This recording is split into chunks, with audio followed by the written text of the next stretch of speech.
Paracetamol maupun ibuprofen itu jarang dokter memberikan sebagai obat pencegahan. Oke. Jadi biasanya itu obat kuratif. Jadi kalau udah kejadian baru dibereskan. diberikan. Kalau misalnya dia munculnya sebelum haid atau pas lagi menstruasi, biasanya pencegahannya itu lebih ke gaya hidupnya. Oke. Jadi mungkin olahraganya dibereskan gitu ya, terus tidurnya dibereskan. Jadi menjelang tanggal-tanggal seminggu sebelum haid jangan begadang gitu kan. Terus makannya jangan makanan-makanan yang olahan, yang tinggi garam, yang banyak kejunya, banyak coklatnya. Itu kadang-kadang membuat di dalam badan tuh terjadi reaksi-reaksi yang ujung-ujungnya akan memicu si migrain gitu.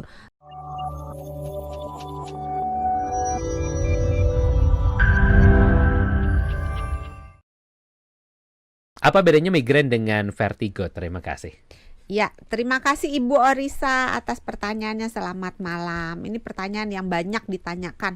Migrain dengan vertigo bedanya apa?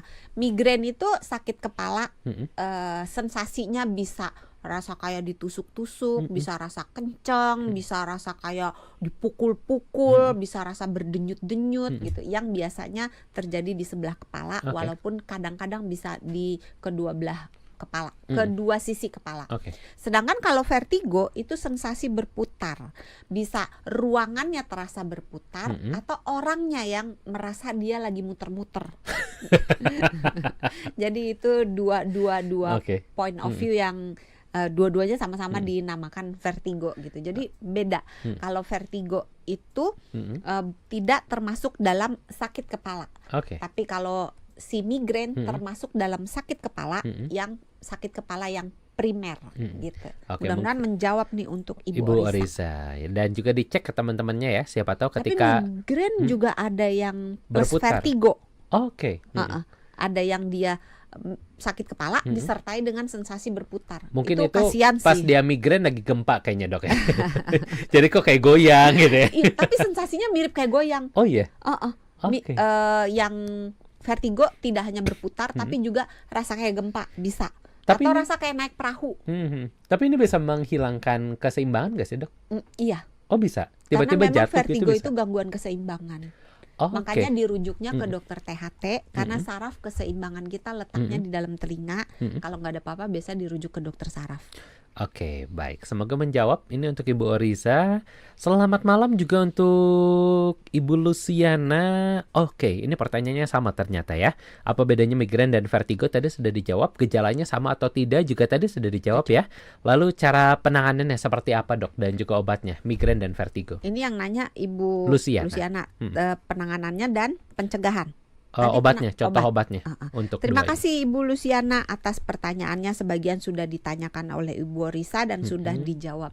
Terus untuk terapinya, untuk penanganannya tadi itu ya, disimpan di dalam ruangan yang semuanya serba pas. Jadi tidak terlalu terang, tidak terlalu berisik, tidak terlalu harum atau tidak terlalu bau gitu. Jadi semuanya itu harus pas-pas, cenderung gelap, cenderung sepi gitu.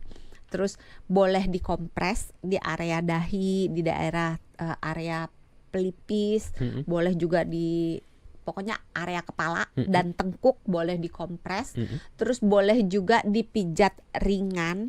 Terus minum obat-obatan pereda sakit kepala. Misalnya paracetamol, ibuprofen, mau ditambah dengan vitamin B, mau ditambah dengan magnesium, boleh, walaupun secara evidence base-nya masih sebagian membantu, sebagian tidak. Gitu. Plus obat-obat yang dirasakan gejalanya, karena kan nggak setiap orang gitu. Jadi misalnya ada yang dia ngerasa mual muntah, ya monggo minum obat domperidon misalnya atau metoclopramid untuk meredakan mualnya gitu. Jadi tergantung dia sensasinya apa, plus pereda sakit kepala. Terus obat-obatnya itu tadi, kalau misalnya untuk sakit kepalanya kita bisa pakai ergotamin yang trendingnya mereknya macam-macam sih, ada Cavergot, ada merek apapun isinya biasanya ergotamin dan kafein. Kalau misalnya nggak mau, boleh dicoba paracetamol plus minum kopi dikit, tapi dikit ya. Dan kopi hitam ya. Iya, dan kopi jangan hitam, kopi jangan susu. Pakai karamel, iya. pakai ini jadi.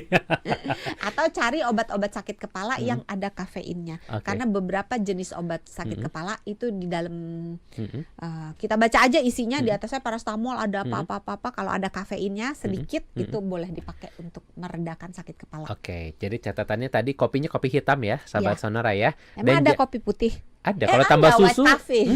White coffee juga hitam sebenarnya ya. Tapi kalau tambah susu kan jadi agak putih, agak kenapa putih. Namanya white coffee? Nanti besok kita tanya ke pabrik ya. Kan kopinya hitam gitu. Kenapa namanya white?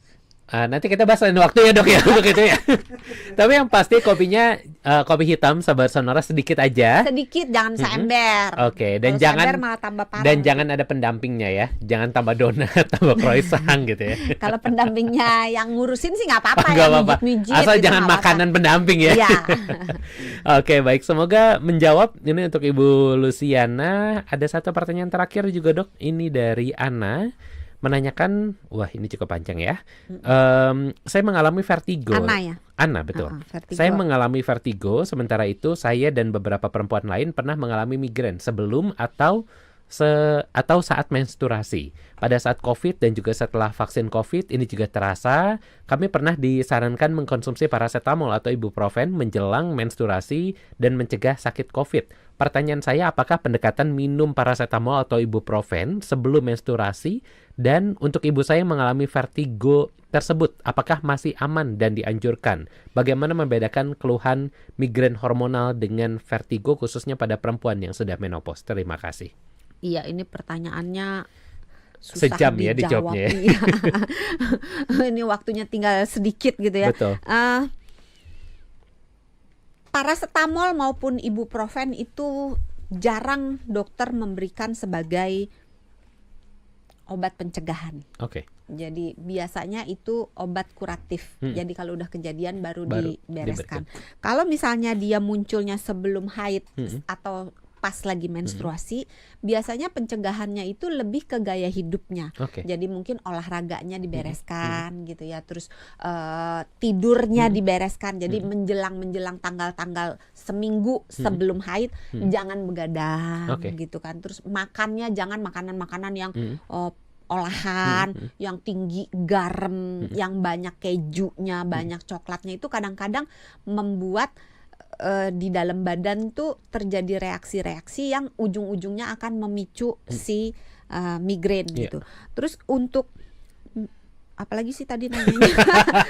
Karena nyatetnya nggak lengkap gitu kan ya. Untuk bedain vertigo dan migrain kan migrain udah. Hormonal dengan vertigo tadi sudah migrain ya? Hormonal dengan vertigo.